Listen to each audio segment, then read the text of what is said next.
Ham Tech, welcome back to my drone learning videos. So here we are, I've got the Dji Mini 3 Pro just here. Hopefully you can just about see us there as we try and point to ourselves. And this is the remote we're using, the N1, okay? So I'm just going to plonk it here and we're going to just take off and start going through some of the controls. So we've got on the top here, as you can see, we can angle the camera up and down here, and there are controls where you can flip the lens here on the actual screen.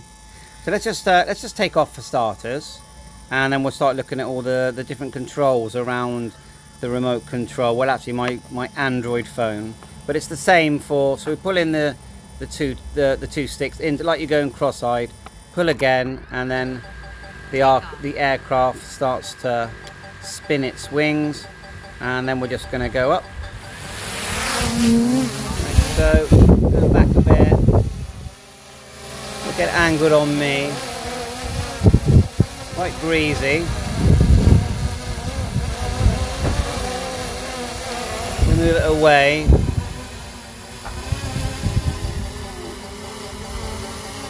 angle it at me, and using the left toggle, so the left one here, we can turn it right and left. We can go up and down. Same one, the left one. On the right, we can go forward and back. It won't come forward because the sensors are on. On the front, I know it's quite far away, but on the left you've got cine mode, normal and sport. And in sport mode, you turn off all the obstacle avoidance sensors. So we'll leave it in, let's leave it in cine for now. It just sort of slows things down a bit. And then we'll just go through some of these controls. So on the top there, you can see the battery. It's just in green there. It says 91 at the moment and 22 minutes left of flying time. To the right of that, you've got the signal between the remote control. It says RC. Looks like a phone signal. And then to the right of that, at the top right, you've got 19 satellites. Which I would say you want more than 12. The three dots here, you open up this new menu, you've got all your safety parameters, and one of the important ones I would say is your return to home altitude, which make sure it's above the trees. Mine's 20 meters at the moment. You can update the home point. Home point means when you hold down the H button on the remote or on the screen, it will return to you because it knows where you are. Maximum altitude and distance here, and going up through, I go to control next, and I tend to turn on the, where is it, trying to find it, make sure I've got the radar showing, zoom there, and yeah, let's move on a minute. So stick mode is 2 I use, going through your recording modes, color, coding format and formats there, histogram, let's turn that on for fun. You see it appear on the screen there. Peak level overexposure warning, yeah, why not? Grid lines, frame grid lines on, yeah, let's do it. And frame guide, not going to do that. White balance is auto. And we're deciding whether we're going to use the SD card in the drone, which we are, or the internal storage. So in a Mini 4 Pro, 3 Pro, which is what this is, it's not the best, and you've got more selections there. You can even check for firmware. So look how much is showing on the screen, how cool that looks. So we can flip the camera with there, just above where it says 1 times. Underneath we've got, in this mode, right at the bottom it says 4K 30. If we tap the 4K, look, you can change that. We'll leave it as it is. But in different selections you get different zooms. So you can see that one there, zooming 1 and 2. Autofocus, I always leave it in that. And then we've got the option there we can actually record to the drone now, which I'm now doing. So that when you hit the record there, it will record on the drone. At the moment, I'm screen recording on my phone just by swiping down and selecting screen record. Okay, and let's just come out of that a minute. So that way I can get the audio, and I can plug in a Bluetooth mic as well, or even my DJI mic will work with that. Okay, so let's go to oh, at bottom right, you've got the auto, okay, auto focus. You've got the storage here and frames per second. Now, to the far left, you've got a map at the moment. So there's the map there. If you tap the three dots here, or three lines, it shows you the radar. Now look at the arrow, the way it's facing the home point. Yeah. So if I turn the drone round, you'll see that it starts to face away. So I'm going to go round like so. Let's just go back, up and back.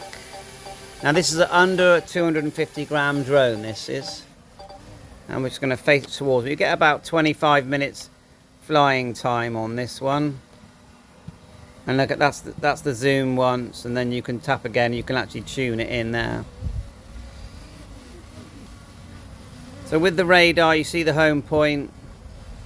There's lots of features here, but if we just tap here, you can land or return to home, or you can update the home point, and just by clicking OK. And I haven't moved.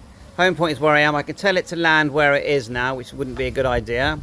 Or I can go return to home. I'll do that in a minute when I've got it higher.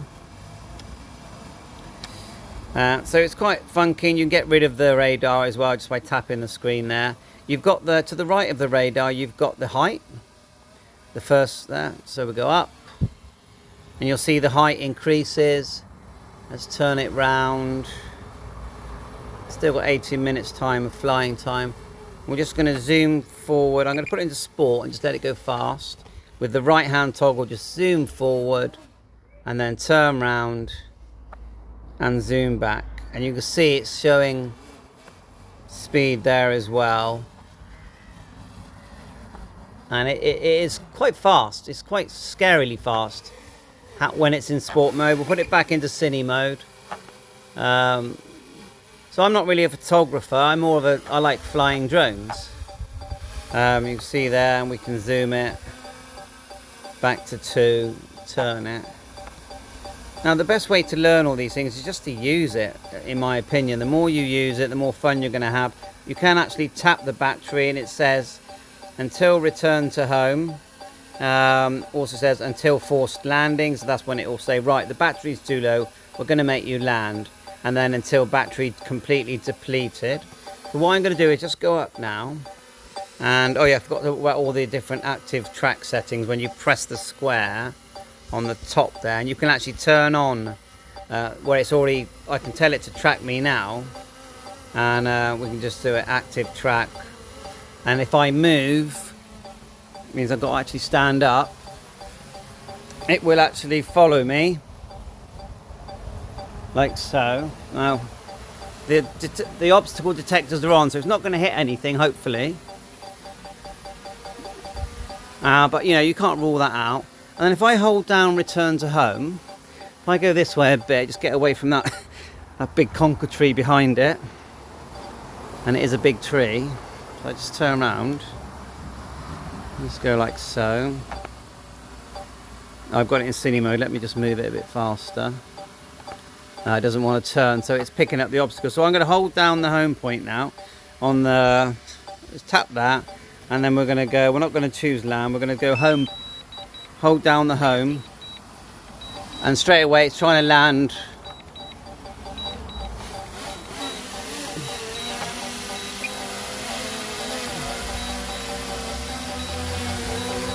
And there you are. It's landing now. Thanks for watching, learning all the time. Nice picture of my white socks.